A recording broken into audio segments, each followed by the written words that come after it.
Halo teman-teman YouTube semua, balik lagi ke channel saya. Nama saya Aprilia Sari, eh, NIM 21055260011. Saya adalah mahasiswa S1 Akuntansi Fakultas Ekonomi Universitas Tikubang, Semarang. Nah, video ini dibuat dan presentasi ini dilakukan dalam rangka memenuhi tugas UTS Audit Management.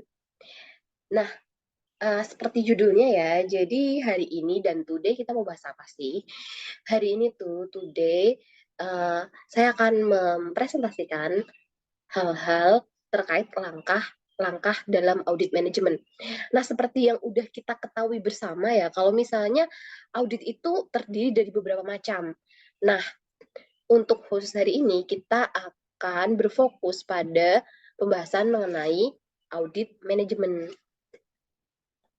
Nah, audit manajemen itu pada dasarnya digunakan untuk mengevaluasi efisiensi dan efektivitas operasi dalam perusahaan. Nah, audit manajemen ini adalah langkah yang dirancang sistematis untuk menilai aktivitas, kegiatan, program yang dilakukan oleh perusahaan itu apakah sudah menggunakan sumber daya dan dananya secara efisien dan efektif, dan apakah aktivitas, langkah, dan program tersebut telah sesuai dengan ketentuan yang ditetapkan atau tidak melanggar dari peraturan yang ada. Nah, kita langsung saja masuk ke langkah-langkah dalam audit manajemen. Ini dia langkah-langkah dalam audit manajemen. Yang pertama adalah audit pendahuluan. Di situ ada pemahaman auditor terhadap objek audit, ada penentuan tujuan audit, penentuan ruang lingkup dan sasaran audit, review terhadap peraturan dan perundang-undangan yang berkaitan dengan objek audit, pengembangan kriteria awal dalam audit. Nah, apa aja sih nanti untuk mendetailnya akan kita bahas lagi. Nah, yang kedua itu ada review terhadap pengendalian audit yang terdiri dari pembahasan terkait pernyataan tujuan, rencana perusahaan yang digunakan untuk mencapai tujuan, kualitas dan kuantitas SDM yang sesuai dengan tanggung jawab yang dipikul dan adanya pemisahan fungsi yang memadai, sistem pembuatan dan praktik yang sehat pada masing-masing unit organisasi, sistem penelaahan yang efektif pada setiap aktivitas untuk memperoleh keyakinan bahwa kebijakan praktik yang sehat telah dilaksanakan dengan baik. Nah, langkah selanjutnya dalam audit manajemen itu ada audit rinci yang kegiatannya itu meliputi mengumpulkan tambahan informasi latar belakang, memperoleh bukti, membuat ringkasan dan mengelompokkan bukti, pengembangan temuan.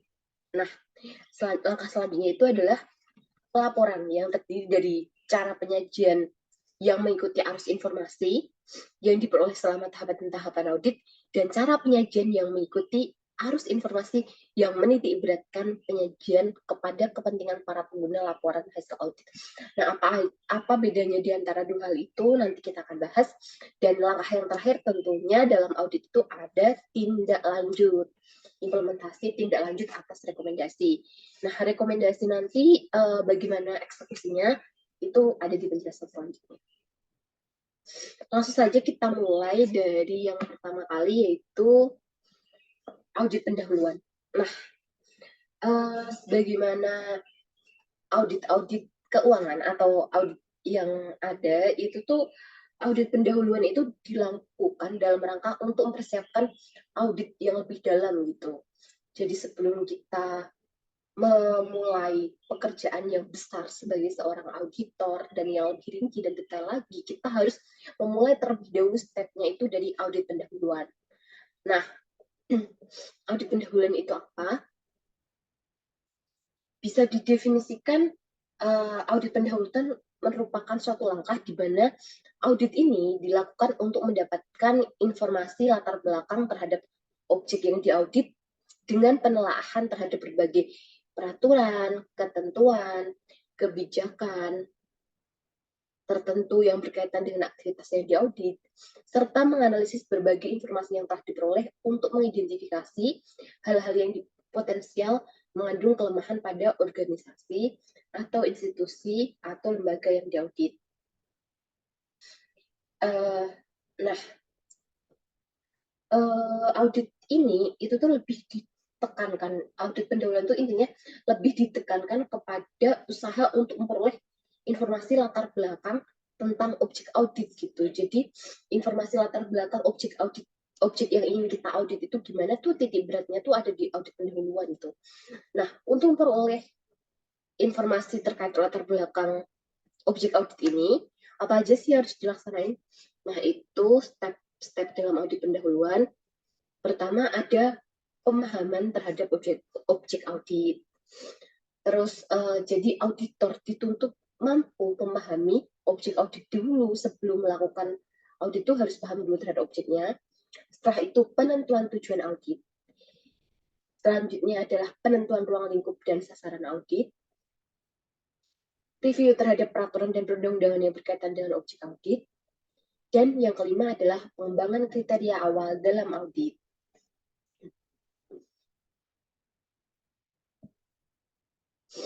Nah, sebagaimana tadi ya, di dalam audit pendahuluan itu kan pertama kali yang harus dilaksanakan itu pemahaman auditor terhadap objek audit.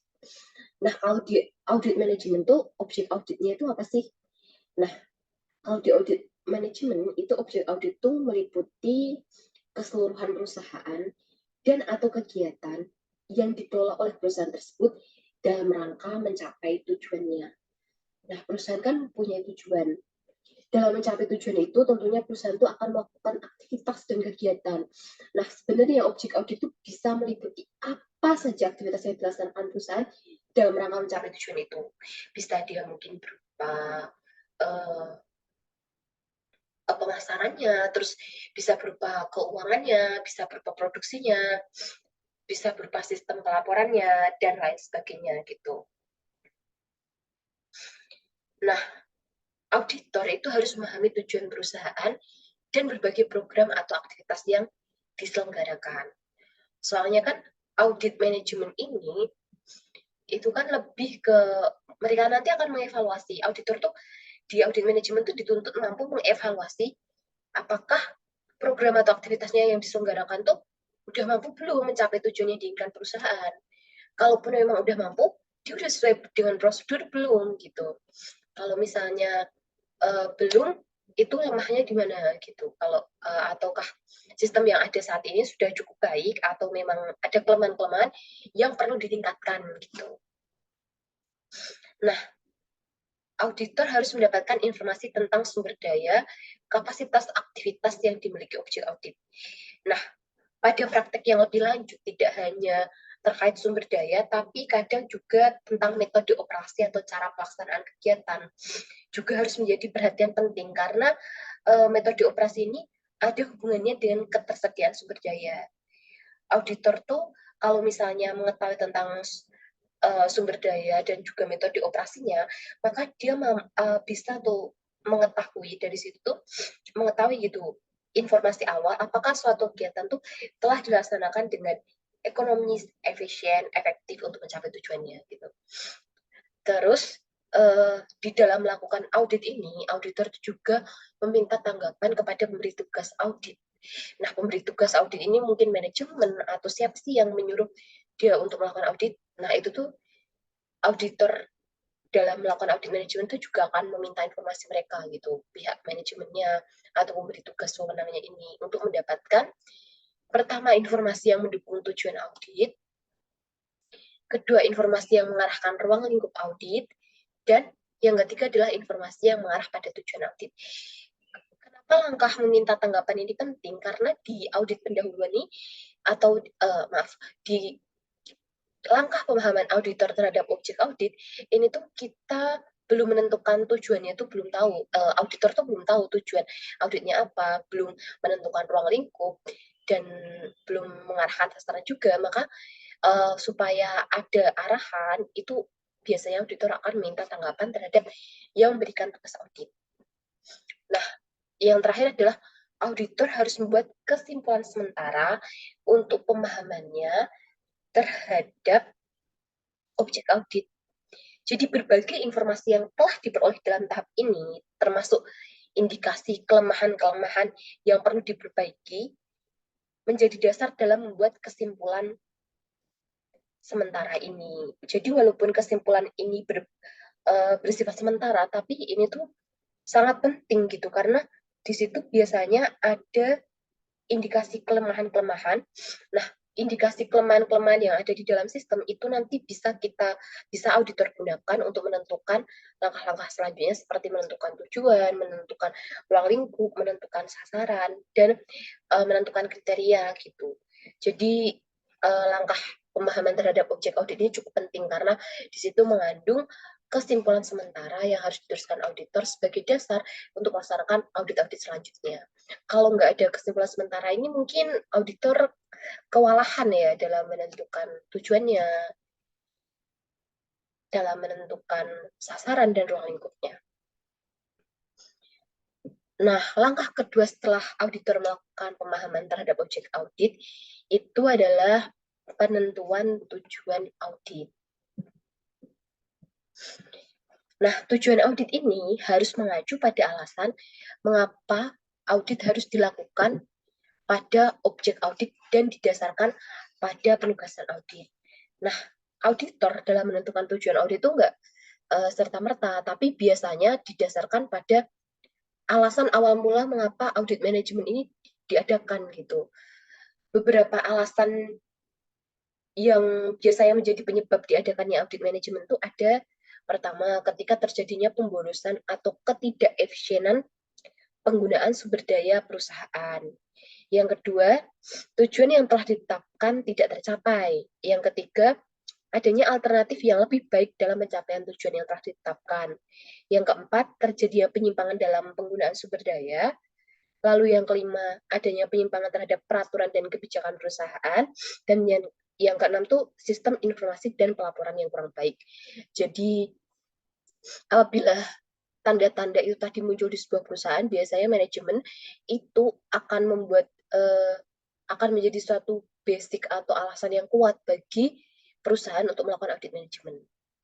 Nah, selain itu, hal yang harus diperhatikan tuh dalam merumuskan tujuan, auditor itu dapat melakukannya dengan cara berikut.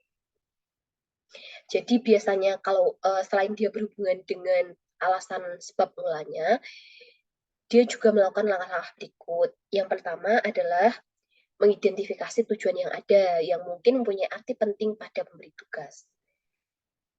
Jadi diidentifikasi dulu arti penting bagi pemberi tugas itu apa. Yang kedua, mempertimbangkan tujuan audit yang telah ditetapkan pada masa sebelumnya. Itu juga bisa menjadi satu poin penting. Mempertimbangkan aktivitas-aktivitas yang memiliki risiko kegagalan yang tinggi. Dan yang keempat adalah membahas dengan memberi tugas dan pengelola objek audit.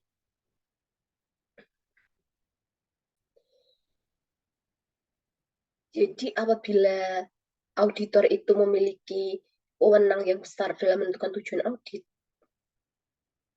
dalam menentukan tujuannya itu dia juga harus memperhatikan arti penting dan resiko gitu. Karena dengan memperhatikan arti penting dan resiko, ini tuh akan sangat berpengaruh terhadap bidang-bidang yang mungkin akan difokuskan dalam audit. Makanya ketika auditor memperkirakan dan mengukur dengan cermat, maka auditor itu harus memperkirakan dan mengukur dengan cermat apakah sasaran dapat atau memungkinkan untuk diaudit. Jadi mungkin setelah pemahaman tadi, auditor menemukan kesimpulan sementara, sasarannya ini harus dinilai tuh apakah sasaran tersebut tuh mungkin nggak sih untuk diaudit gitu. Yang kedua, sumber daya yang tersedia untuk melaksanakan audit. Jadi dipastikan nih kalau kita punya resources untuk audit ini gitu. Jangan sampai berhenti di tengah jalan karena tidak ada sumber daya yang cukup gitu. Terus yang ketiga adalah waktu pelaksanaan yang tersedia cukup untuk audit. Nah, itu apalagi dalam tenggat waktu yang telah ditentukan, harus dipastikan bahwa sasaran yang ingin kita capai itu tuh bisa terpenuhi. Selanjutnya, setelah penentuan tujuan audit, langkah selanjutnya adalah penentuan ruang lingkup dan sasaran audit.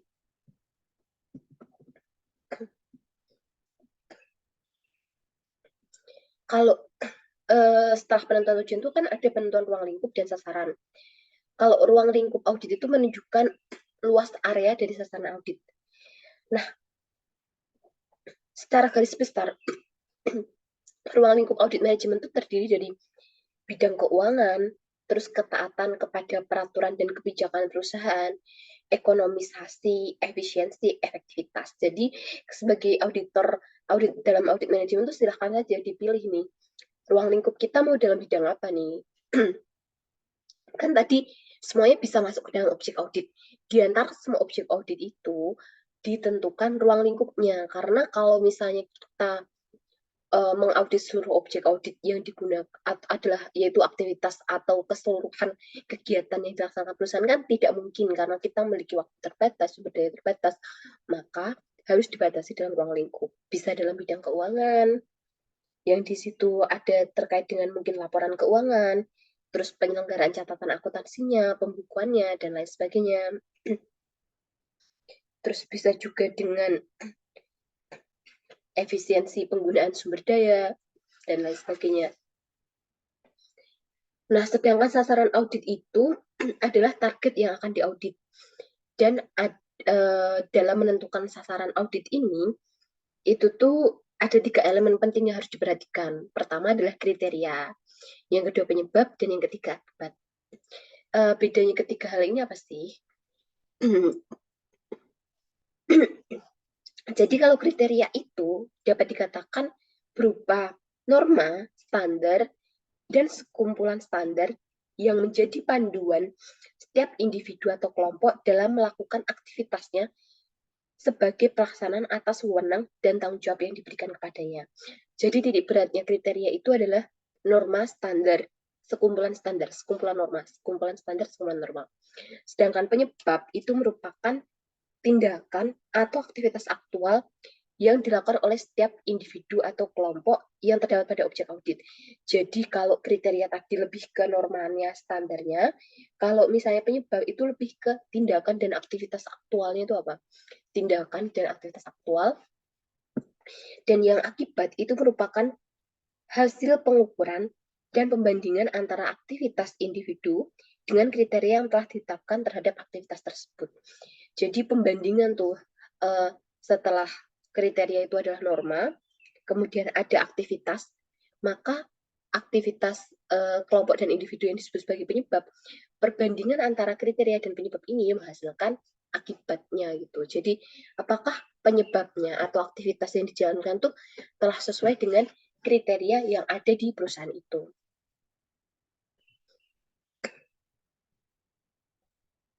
Nah, dalam audit pendahuluan itu tuh juga ada langkah yaitu review terhadap peraturan dan perundang-undangan yang berkaitan dengan objek audit. Untuk mendapatkan praktek terbaik, aturan dan kebijakan yang menjadi pedomannya haruslah juga yang terbaik atau best practice dan tidak menyimpang dari aturan yang lebih tinggi. Jadi, dalam melakukan review terhadap peraturan dan perundang-undangan yang berkaitan dengan objek audit, auditor itu tuh juga harus melakukan penelaahan terlebih dahulu aturan-aturan dan kebijakan tersebut. Nah, penelaahan ini bertujuan untuk memperoleh informasi tentang peraturan-peraturan yang berhubungan dengan objek audit, baik yang bersifat umum maupun yang bersifat khusus dengan berbagai program atau aktivitas yang diselenggarakan pada objek audit. Jadi dalam langkah review ini tidak semerta-merta auditor menggunakan peraturan apa saja, tapi juga peraturannya itu harus ditelah dulu gitu. Nah, langkah selanjutnya yaitu pengembangan kriteria awal dalam audit. Nah, auditor dalam melakukan pengembangan kriteria awal dalam audit, itu tuh auditor tuh harus yakin bahwa kriteria yang digunakan sudah tepat dalam menilai ekonomisasi, efisiensi, dan efektivitas dari berbagai program atau aktivitas di dalam perusahaan. Soalnya kan gini ya, kriteria awal itu tuh sangat penting bagi perusahaan, soalnya dia kriterianya tuh sifatnya akan menilai gitu pelaksanaan aktivitas yang ada di perusahaan tersebut. Jadi tentu saja auditor tuh harus meyakini terlebih dahulu kalau kriterianya itu memang sudah tepat gitu. Nah, faktor-faktor yang mempengaruhi kriteria itu biasanya ada, pertama adalah tujuan dari kegiatan yang diaudit, itu akan menentukan, sudah pasti ya, kan tujuannya itu apa dulu, itu pasti akan menentukan tuh kriteria yang dipakai apa. Misalnya, tujuannya itu tentang sistem pelaporan keuangan, ya udah pakailah norma dan standar yang berkaitan dengan sistem keuangan tersebut, gitu. Terus pendekatan audit, yang ketiga adalah aktivitas tujuan audit. Nah, beberapa masalah yang harus diperhatikan auditor berkaitan dengan kriteria, bahwa tidak semua objek pemeriksaan itu memiliki kriteria yang terdokumentasi, up to date, dan terukur. Jadi kadang kriterianya itu tidak semuanya itu terdokumentasi dengan baik. Kan kriteria tadi kan norma atau standar ya, kadang tuh memang peraturan itu tidak terdokumentasi dan tidak up to date dan tidak terukur. Soalnya kan kadang kita hanya mengikuti by culture aja gitu, kayak biasanya seperti ini, ya udah kita mengikuti seperti itu. Makanya tidak semuanya itu bisa up to date dan terukur serta terdokumentasi dengan baik. Makanya kalau dalam hal itu terjadi, dalam pengembangan kriteria awal ini, auditor tuh mengacu pada beberapa sumber. Sumbernya itu bisa berupa undang-undang atau peraturan yang berlaku, kebijakan-kebijakan yang ditetapkan dalam objek audit, norma atau standar yang sudah menjadi pengakuan atau diterima secara umum, kriteria yang digunakan pada objek audit sejenis, pengalaman auditor dalam tugas-tugas audit sebelumnya pada objek audit sejenisnya. Nah, karakteristik kriteria yang baik itu gimana sih? Karakteristik norma atau standar yang seharusnya kita yang tepat gitu dalam audit itu, pertama dia harus realistis, dapat dipercaya, dapat diukur. Yang keempat, bebas dari pengaruh kelemahan manusia. Yang kelima, mengarah pada temuan-temuan dan kesimpulan untuk memenuhi kebutuhan informasi pemberi tugas audit. Yang keenam, dirumuskan secara jelas dan tidak mengandung arti ganda yang dapat menimbulkan interpretasi berbeda. Nomor 7, dapat dibandingkan. Nomor 8, diterima semua pihak. 9, lengkap. Dan yang 10, memperhatikan adanya rentang waktu pada satu kejadian atau kegiatan berlangsung. Nah, itu tadi 5 langkah dalam audit pendahuluan.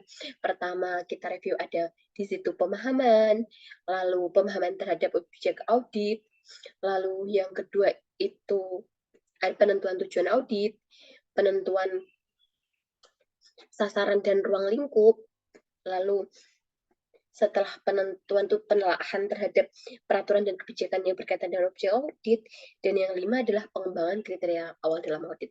Nah, kalau misalnya auditor itu sudah menentukan tujuan, ruang lingkup, udah paham dengan objek audit, maka masuk ke step selanjutnya, yang next levelnya itu adalah review terhadap pengendalian.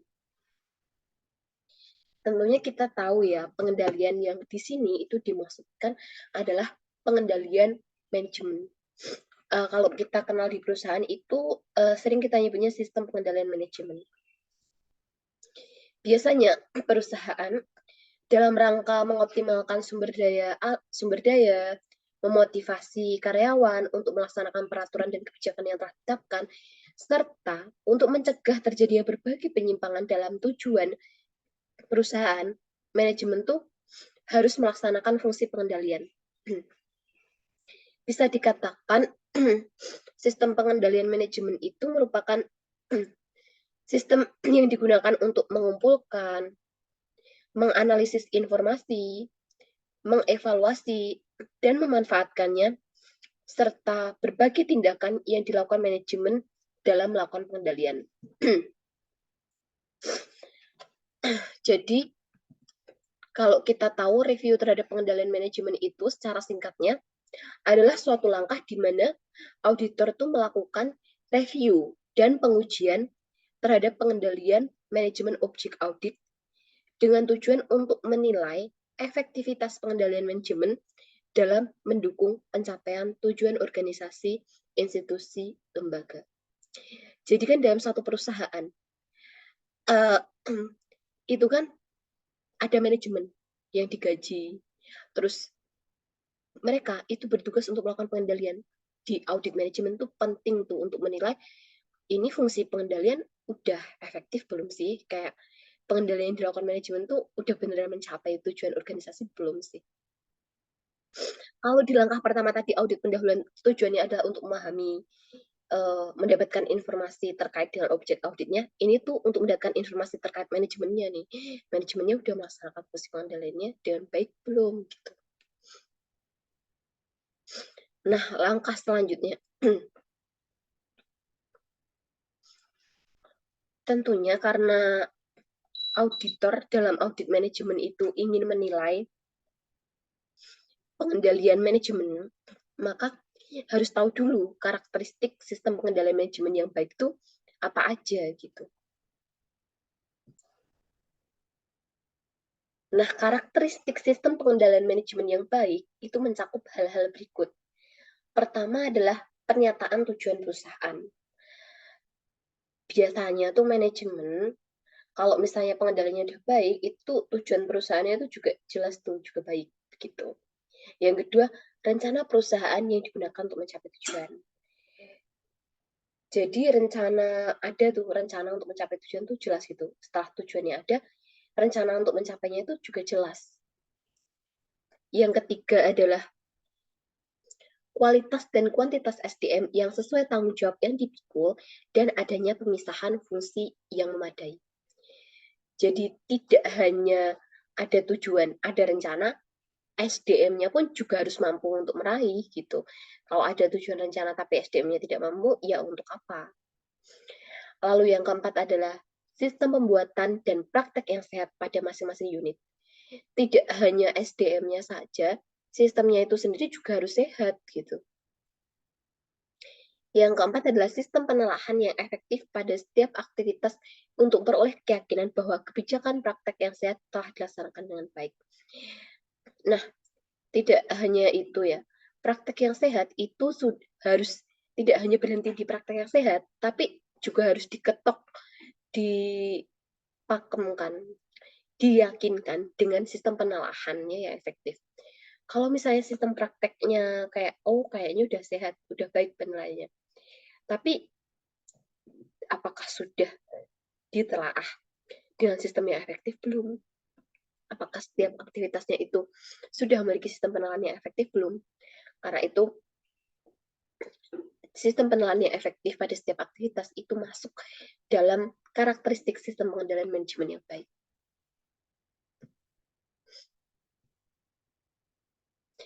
Nah, pernyataan tujuan perusahaan. Jadi, tujuan perusahaan di sistem pengendalian yang baik itu tuh harus dinyatakan dan harus dinyatakan dengan jelas dan disosialisasikan ke berbagai tingkatan manajemen. Karena tujuan tadi itu dapat menunjukkan gitu, untuk apa suatu perusahaan itu didirikan gitu. Selain itu tuh tujuan tuh memberikan arah kepada semua komponen dalam perusahaan dalam melaksanakan aktivitasnya. Tidak hanya memberi arah tentang apa yang harus dilakukan dan bagaimana cara melakukan, tapi itu tujuan perusahaan tuh juga memberi juga itu untuk menilai gitu mengapa hal ini tuh dilaksanakan, karena itu sangat penting tujuan perusahaan ini dalam memotivasi karyawan. Oleh karena itu, pernyataan tujuan perusahaan itu sudah sangat wajar, harus disosialisasikan ke semua tingkatan manajemen untuk untuk membuat untuk memberikan arah gitu di semua tingkatan dan level perusahaan. Nah, auditor itu wajib tuh memahami tujuan dari perusahaan ini apa. Apalagi dalam audit manajemen gitu, tujuan perusahaan itu sangat penting gitu. Karena sekali lagi kita itu menilai apakah aktivitas yang ada itu tuh sudah sesuai, sudah efisien, efektif untuk mencapai tujuan perusahaan. Karena itu pemahaman terhadap tujuan perusahaan itu sangat penting. Nah, selanjutnya rencana perusahaan. Kalau kita sudah ada tujuan kan tidak bisa tercapai begitu saja tanpa adanya usaha. Karena itu diperlukan rencana. Rencana perusahaan merupakan penjabaran dari tujuan perusahaan, harus disusun untuk mencapai sasaran perusahaan, baik jangka pendek maupun jangka panjang, yang biasanya juga diikuti dengan penentuan strategi untuk mengimplementasikannya. Jadi setelah tujuan ada rencana, rencananya bisa jangka pendek dan jangka panjang. Untuk melaksanakan rencana tersebut ada lagi strategi gitu. Penyusunan rencana itu harus diawali dengan adanya identifikasi terhadap ketersediaan sumber daya, berbagai hambatan internal, peluang-peluang yang mungkin atau ingin dicapai, dan berbagai hambatan eksternal yang mungkin dihadapi. Tidak kalah pentingnya, rencana perusahaan itu harus realistis, juga harus memuat tentang keinginan untuk melakukan perbaikan secara terus-menerus atau continuous improvement. Jadi harus melakukan analisis terlebih dahulu gitu, hambatannya apa, harus realistis juga, dan harus bersifat perbaikan secara terus-menerus atau continuous improvement. Karena tentu saja entitas perusahaan itu didirikan dengan tujuan dan dengan harapan dia dapat berjaya selama-lamanya, mencapai keunggulan yang kompetitif sepanjang mungkin.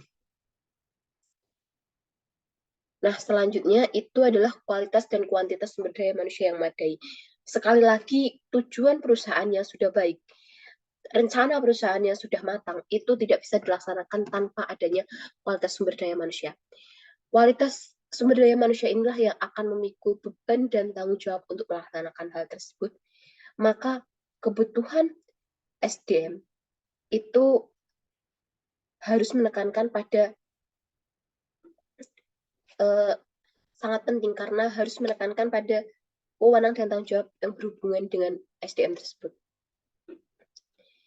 Nah, untuk menilai ketersediaan SDM dan efektivitasnya dalam mendukung pencapaian perusahaan, auditor itu harus memperhatikan hal-hal sebagai berikut. Biasanya inilah pertanyaan-pertanyaan kunci yang dilakukan oleh auditor dalam audit manajemen untuk menilai SDM-nya itu secara kualitas maupun kuantitas. Yang pertama, apakah rekrutmen karyawan yang dilakukan telah melalui suatu perencanaan sumber daya manusia? Apakah seleksi karyawan yang dilakukan telah sesuai dengan pedoman penerimaan karyawan yang ditetapkan perusahaan? Yang ketiga, apakah karyawan yang diterima telah sesuai dengan kualifikasi bidang kerja atau jabatan yang akan diisi dan sesuai dengan kebutuhan pekerjaan yang ada pada perusahaan? Yang keempat, apakah spesifikasi dan deskripsi terhadap untuk masing-masing jabatan yang ada dalam perusahaan? Yang kelima, apakah keputusan penempatan karyawan telah melalui orientasi yang memadai dan secara dengan kecenderungan berprestasi karyawan tersebut dan sesuai dengan kecenderungan berprestasi tersebut? Yang keenam, apakah setiap pekerjaan telah dilengkapi dengan uraian kerja yang memadai? Yang ketujuh, apakah program peningkatan kemampuan, keterampilan dan keahlian karyawan telah sesuai dengan kebutuhan dan dilaksanakan secara efektif dan efisien? Jadi auditor itu dalam audit manajemen untuk menilai SDM itu mulai dari proses rekrutmennya, seleksinya, sampai dengan kualifikasi yang sesuai dengan tujuan perusahaannya, terus job desk atau peraturan yang dipakai pegawai dalam mencapai atau dalam mengerjakan pekerjaannya, hingga program peningkatan sumber daya itu juga dinilai gitu menjadi faktor kunci. Nah, selanjutnya kan untuk mengatakan bahwa suatu sistem pengendalian itu telah baik, itu harus ada kebijakan dan sistem kebijakan dan praktek yang sehat juga gitu. Nah, dalam menguji kebijakan yang dibuat oleh perusahaan, auditor itu harus memperhatikan hal-hal sebagai berikut. Yang pertama, apakah kebijakan dinyatakan dengan jelas dalam bentuk tertulis dan sistematis, serta dikomunikasikan kepada seluruh tingkatan manajemen dan karyawan secara sistematis dan tepat waktu?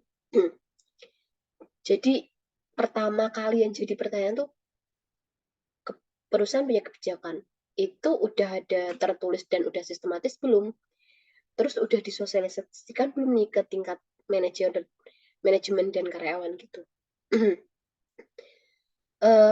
Dokumentasi itu penting gitu. Jadi kebijakan perusahaan tuh sehendaknya didokumentasikan dengan sistematis. Yang kedua adalah, apakah kebijakan yang dibuat telah sesuai dengan peraturan dan perundang-undangan yang berlaku dan dilakukan peninjauan serta revisi secara berkala? Yang ketiga, apakah kebijakan yang dibuat telah mengakomodasi kepentingan berbagai pihak dalam perusahaan dan secara tegas mengatur hak dan kewajiban masing-masing pihak?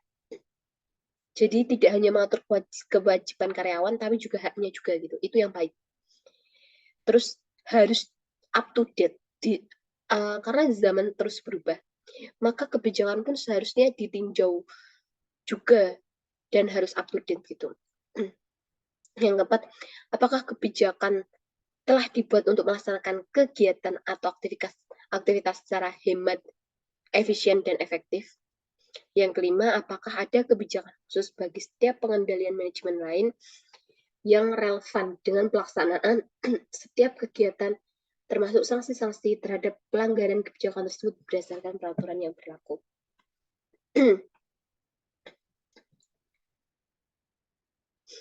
Nah, tadi kan sudah dijelaskan di awal ya, kalau sistem kebijakan tuh harus dipakemkan dan diyakinkan dengan sistem penelaahan atau sistem review yang aktif. Nah, di sini ada 7 langkah kunci yang harus diperhatikan auditor dalam melakukan review dan pengujian terhadap pengendalian manajemen perusahaan. 7 langkah kunci itu apa saja? Pertama, meningkatkan tingkat penting atau significance dan kepekaan atau sensitivity, hal-hal pokok dari program atau aktivitas yang diaudit. Dalam sebuah kebijakan, tentunya dia ada titik-titik krusial yang sensitif. Karena itu harus dipastikan tuh mana dulu titik krusial dan titik pentingnya. Gitu. Yang kedua, menilai tingkat kerentanan program atau aktivitas tersebut terhadap penyalahgunaan sumber daya, kegagalan pencapaian sasaran, dan ketidaktaatan terhadap ketentuan, peraturan, dan kebijakan yang ditetapkan perusahaan. Jadi kan tadi sudah ditentukan tuh, ini sensitif, titik-titik ini sensitif. Itu dinilai, itu rentan nggak ya terhadap penyalahgunaan. Yang ketiga, mengidentifikasi dan memahami pengendalian manajemen yang relevan. Tentu saja karena kita ingin menilai sistem review yang ada, kita juga harus memahami dulu pengendalian manajemen yang relevan itu apa aja. Yang keempat, menentukan apa yang sudah diketahui tentang efektivitas pengendalian. Yang kelima, menilai kecukupan desain pengendalian. Yang keenam, menetapkan melalui pengujian apakah pengendalian yang sudah ada cukup efektif. Dan yang ketujuh, melaporkan hasil-hasil penilaian manajemen dan mendiskusikan tindakan-tindakan perbaikan yang diperlukan. Jadi hendaknya tuh auditor tuh lapor terkait dengan penilaian-penilaian manajemen ini dan tindakan perbaikan terhadap sistem penelaahan itu bagaimana.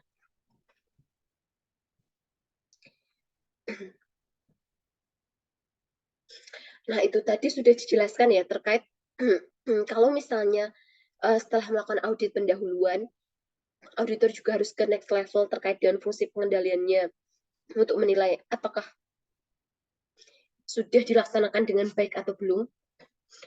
Selanjutnya langkah yang ketiga itu adalah audit rinci, yang mungkin banyak hal-hal poin-poin penting dan kerja keras auditor di sini.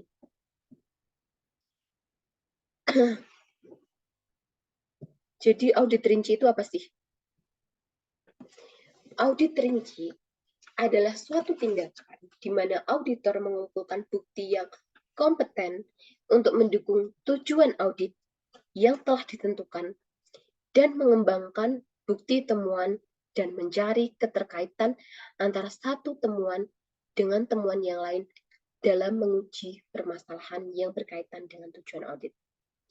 Sebagaimana kita ketahui, tujuan audit tadi kan sudah ditentukan di audit pendahuluan. Nah, ada kesimpulan sementaranya juga. Ada juga di situ setelah melakukan langkah yang kedua, titik-titik lemah di suatu sistem itu apa? Nah, kita harus mencari buktinya.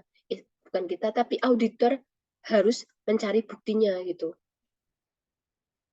Untuk mengembangkan bukti temuan itu. Terus kalau misalnya auditor udah punya satu temuan dan temuan yang lain, biasanya berkaitan, harus dikaitkan antara satu dengan yang lain loh. Karena biar tahu itu permasalahannya itu apa. Kan biasanya di sebuah perusahaan tuh permasalahannya itu kayak apa ya, yang saling terhubung gitu, kayak dia semacam jaringan yang saling terhubung. Maka satu temuan dan temuan yang lain itu mungkin saja masih dalam satu benang yang sama. Jadi semakin auditor mampu menelusuri akarnya, maka permasalahan kunci itu bisa semakin ditemukan dan terselesaikan. Nah, selanjutnya apa saja sih yang dilaksanakan dalam audit rinci ini? Ada 4 langkah. Yang pertama, mengumpulkan tambahan informasi latar belakang. Sudah kita ketahui ya, tadi tuh di audit pendahuluan, auditor juga sudah tuh mengumpulkan informasi latar belakang. Nah, di sini kita mengumpulkan lagi tambahan informasi. Tambahan informasi itu yang kayak gimana? Nanti akan kita bahas. Yang kedua tadi, kuncinya di sini adalah memperoleh bukti. Itu sangat penting ya, karena auditor itu dalam menemukan temuan tuh harus ada buktinya gitu. Jadi tidak hanya berkata, oh sistem yang bagian sini lemah, yang ini harus diperbaiki, tapi juga ada buktinya gitu. Jadi sistem ini harus diperbaiki dengan bukti ABCD. Gitu.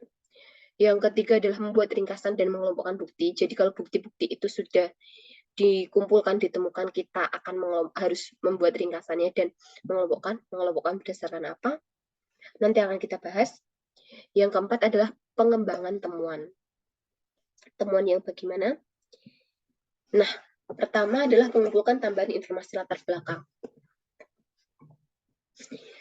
Langkah ini menekankan pada usaha untuk mendapatkan data yang lebih lengkap dalam menganalisis aktivitas yang diaudit sebagai kesimpulan.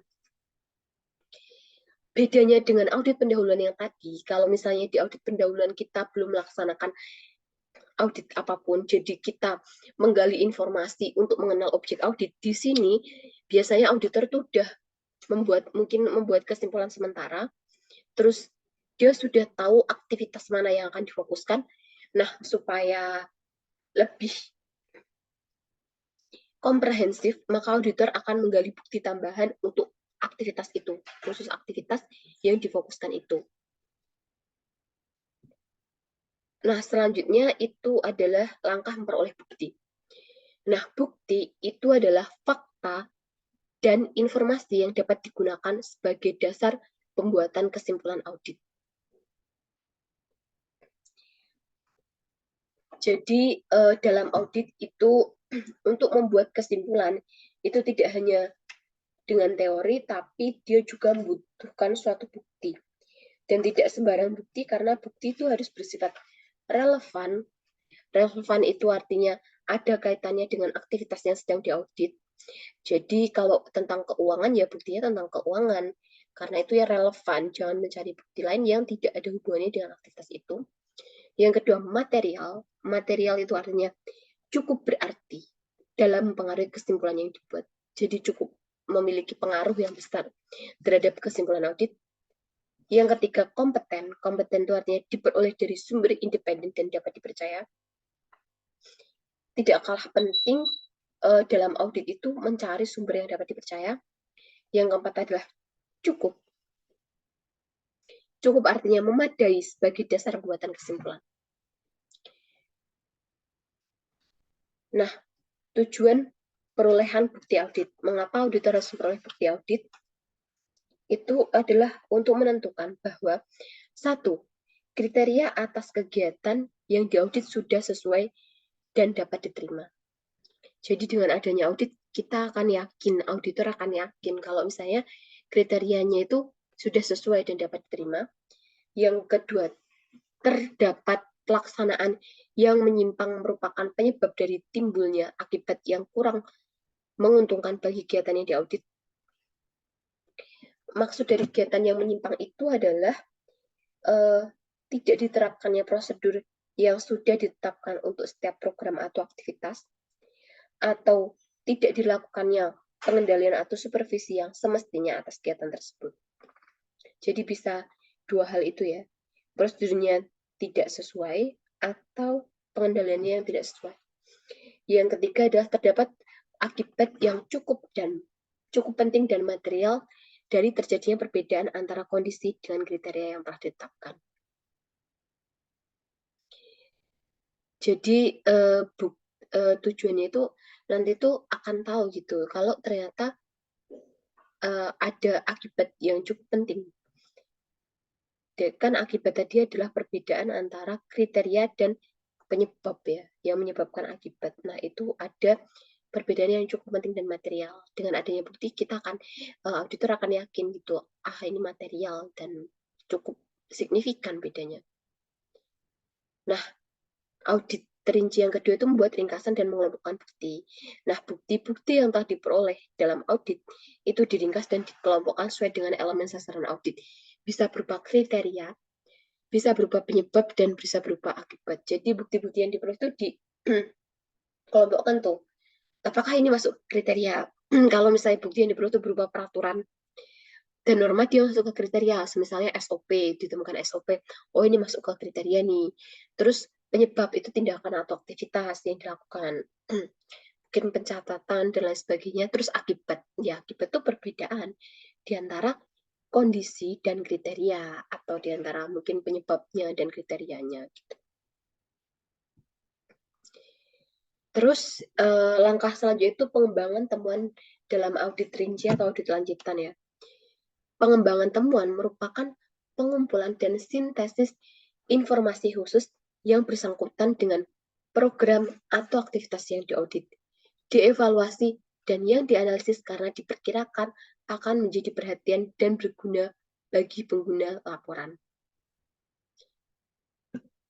Jadi itu apa yang sudah ada tuh dievaluasi dan dianalisis karena mungkin akan sangat berguna gitu. Beberapa langkah dalam pengembangan temuan ini meliputi: 1. Mengenali batas-batas wewenang dan tanggung jawab pejabat yang terlibat dalam pelaksanaan program atau aktivitas yang diaudit. Yang kedua, memahami secara seksama sebab-sebab terjadinya kelemahan pada program atau aktivitas. Yang ketiga, tentukan apakah elemen tersebut merupakan kelemahan yang berdiri sendiri atau tersebar luas dalam berbagai program atau aktivitas yang lain. Yang keempat, menentukan akibat atau arti penting dari kelemahan tersebut. Yang kelima, menentukan rekomendasi, saran-saran untuk perbaikan.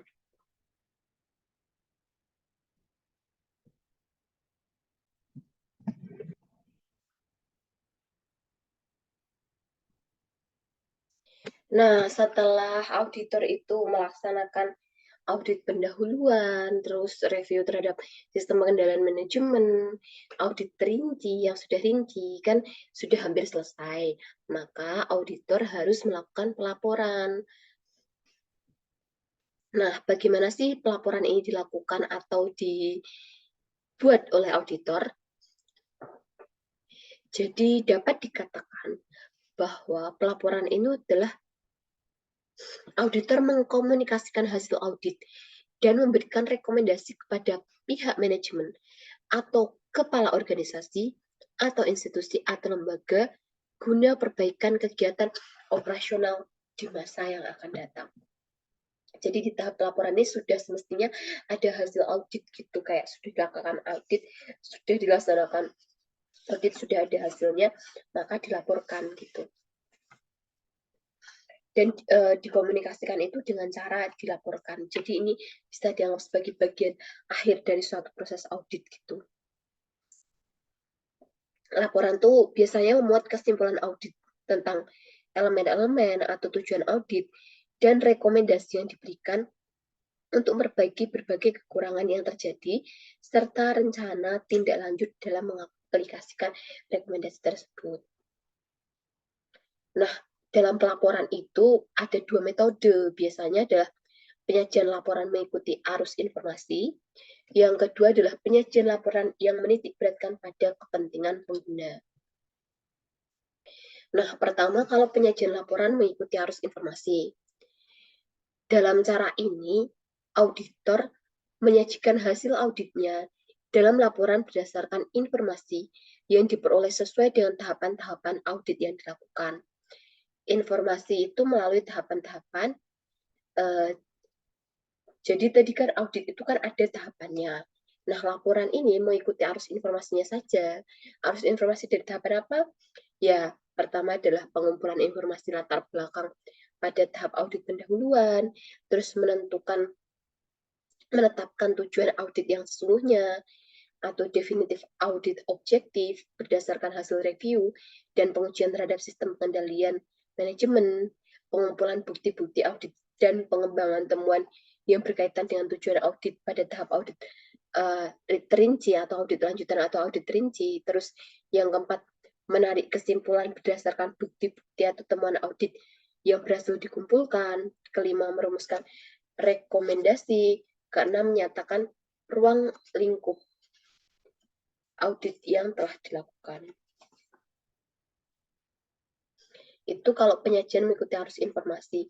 Jadi karena sudah ada tahap-tahapannya, ya dia mengikuti saja informasi yang didapatkan dari setiap tahapan itu apa, lalu dia dilaporkan dalam laporan audit.